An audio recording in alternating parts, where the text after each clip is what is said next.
Good afternoon. I'm Sheriff Dwayne Lewis of Berkeley County. I just want to give you a quick update on this manhunt that we have going on as we speak right now in the Francis Marion National Forest. Behind me is Sheriff Graziano, Chris Garrett from the FBI, and Steve Jensen, who's the special agent in charge of the FBI here out of Charleston. We have a collaborative team that's working. I have over 100 law enforcement officers from all over the low country that are here, and I'll give you some of those names shortly. But at approximately 11 a.m.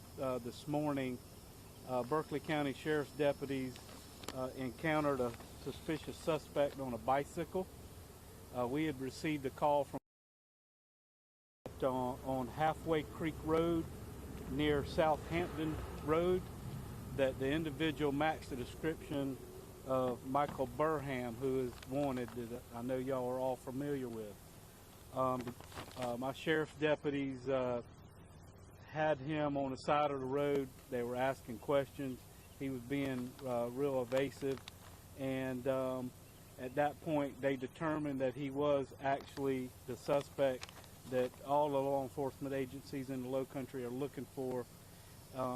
We had a brief foot pursuit with him in the woods here in the Francis Marion National Forest. At one point we did deploy a taser. He did escape from the immediate area, so we have since brought in all the assets that the FBI, SLED, North Charleston, Charleston County Sheriff's Office, and the list goes on. I'll tell you that he's a white male, age 35, 5'9", 150 pounds. He was last seen wearing blue shorts and a gray shirt. He is in the wooded area, in that general area right now. Murder out of Jamestown, New York. Sexual assault out of New York, and 2 victims of kidnapping in Pennsylvania. Y'all are familiar with the story. The victims in the kidnapping was dropped off in North Charleston, which is where we received the information that he may be in the area. So I'm asking the public to be on the lookout for this considered armed and dangerous individual. Right now he was last seen in the area of Halfway Creek Road and Southampton Drive. So if y'all know anything about the Francis Marion National Forest, it's a large area, and we have a lot of assets here. We're not stopping. We're going to keep on going. We got command posts set up. We have air assets from Charleston County Sheriff's Office. SLED has also brought their helicopter down here. The FBI is sending another team with air assets for us, and we have, again, a lot of people on the ground out here. We're getting ready to send out through reverse 911 to all the cell phones and public phones within a 5-mile radius of this incident location. So when you see that on your phone, you know what it's about.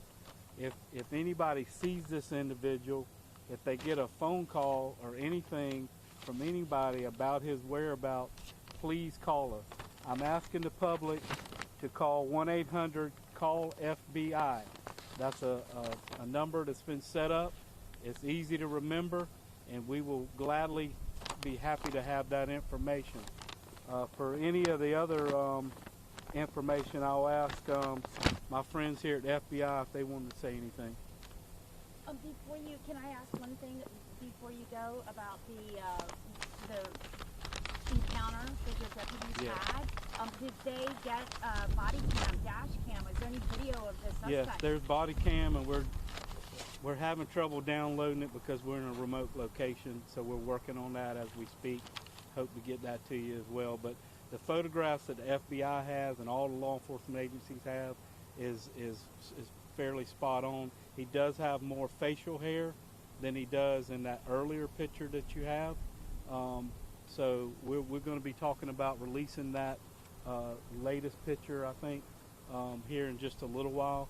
but as soon as I can get the body cam video, I'll get it to you. And Sheriff, quick question. Do you know why the deputies didn't put him in cuffs or search him when they encountered him? Well, and immediately when they encountered him, they were only operating off of reasonable suspicion, and he gave a false name and a date of birth. While they were looking that information up on the computer, the sergeant drove up and had the photograph on his phone and made that identification. And before they could put hands on him, he took off. Why do you think he is armed? Did they have it? Did he pull a gun out, or was there any? Did they see a gun on his body?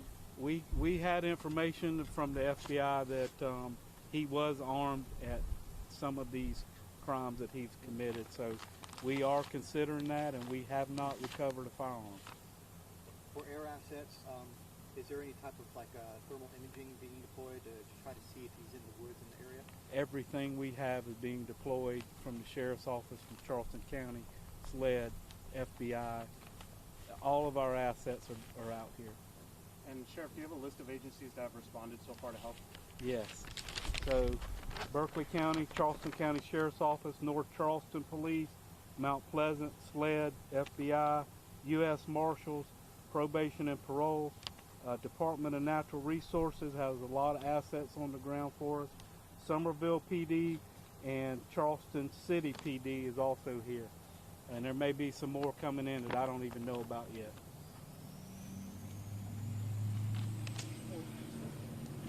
All right, good afternoon. As the sheriff mentioned, it is an active fugitive investigation, and just a reminder to the public that fugitive cases are unpredictable because of the nature of the fugitive.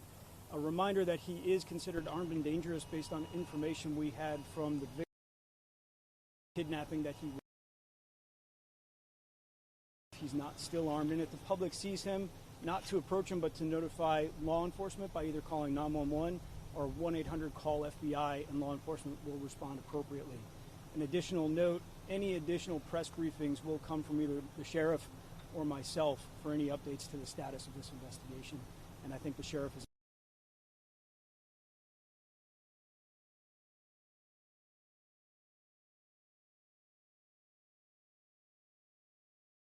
Any statements like he's not going to go back to jail, or any threatening statements since he's been on the run? The only overt contact that I'm aware of was with the sheriff's deputies, where he gave an alleged false name and then when confronted took off running, which resulted in this manhunt. Did they find his backpack and his ID? I believe there were items left behind that law enforcement is currently processing. The status is still under investigation. How long has the FBI been searching for Mr. Burham? I'm aware of a few days, and I believe 2 days ago we pushed out the first public awareness notification of his status as a fugitive in this area. Do we believe he has survivalist skills? Is he considered a survivalist? I couldn't speak to that. Do we know why specifically he came to the Charleston area? That's still under investigation as well. I think the things that I can speak to is that, again, he is a fugitive from justice. He's in a very remote area in heavily wooded and not very well populated area. So the fact that he could be disoriented very quickly and knowing that he's running from the police could be desperate, which poses a greater danger to the public. So again, a cautionary statement not to approach this man, but to notify law enforcement immediately. Can you tell us more about this kidnapping? Who did he kidnap? Why did he let him go? What do we know so far about the kidnapping portion? I can't at this point, other than the victims were released unharmed, and they immediately reported it to law enforcement. The nature of the kidnapping is still under investigation, both from the location where they were kidnapped and in the immediate area where they were released by their kidnapper. Can you spell your first and last name for the record, please? Absolutely. I'm Stephen Jensen, Jensen, Special Agent in charge of the FBI in Columbia. And I think that's all the information I have for today. Sheriff, anything else to add? Do you have anything, Sheriff? All right. All future briefings we'll coordinate through the Sheriff's Office for you. Thank you. Anything else, y'all? Well, do we expect to have more briefings here? I mean, do we need to be sending people to, I mean, or... Yeah, Carly will be coordinating all of that. If we have anything, you know, we'll be happy to tell you. I mean, we're on the ground. We're doing everything. But do we know if it's going to be right here at the same location?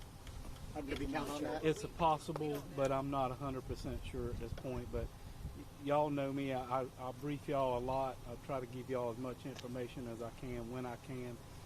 But listen, we're in the middle of this manhunt for this fugitive, and everything we've got we're putting into it. And I just want to ask the public, be on the lookout. Anybody that's within 10-mile radius of this area, if you see anything, it doesn't matter if it's tonight or whenever, please don't hesitate and think that it doesn't matter. It's probably not the guy. We need to hear from you. Again, he is in a wooded area, a very large wooded area, and we think we have him contained to that area right now. But again, anybody that sees him, please call us immediately. And anybody with any information can call that 1-800-FBI line. And Sheriff, can you also just explain like how big the search area is? Do we have like a square mileage of what area you guys are searching? I think right now we're in a probably 5-mile radius right now. What we prefer to do is stretch it out as far as manpower will allow, and then bring it in as necessary. So we think we have a very good perimeter. We got it set up very quickly. SLED's helicopter came in relatively quick, and then Sheriff Graziano's folks flew in behind them. So we're keeping that moving. Again, it's a fluid situation, and we just wanted to let the public know in this general area what's going on. We still haven't learned anything about the homicide, why, what the motive was for the homicide, or information about whether or not these kidnapping victims were injured. Can you just fill us in a little bit more on this original? Because I think the public really wants to know what this homicide was about, as far as y'all can give us any kind of motive, any kind of information. Yeah, I won't be able to comment. But the FBI can, and I think they've answered that as best they're going to answer it for now, because it is an ongoing investigation. I don't have any information about the crime scenes or the victims or what occurred. I'm telling you, I'm here because this suspect, we encountered him, and we're just trying to catch him. Could you fill us in on any more with the kidnapping victims, whether or not they were injured?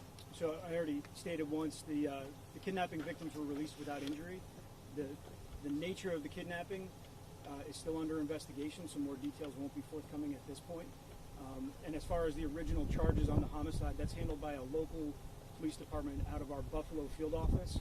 We were notified that the fugitive fled the area. And we engaged to obtain a federal warrant for unlawful flight to avoid prosecution. That's when the FBI became involved. Those are the charges that we were initially looking at him for and trying to locate him. And then subsequent to that, we found out that he arrived in this area with the 2 kidnapping victims and then fled from the sheriff's deputies later today. Thank y'all. Okay. Appreciate it. Thank you so much. I appreciate it. Thank y'all.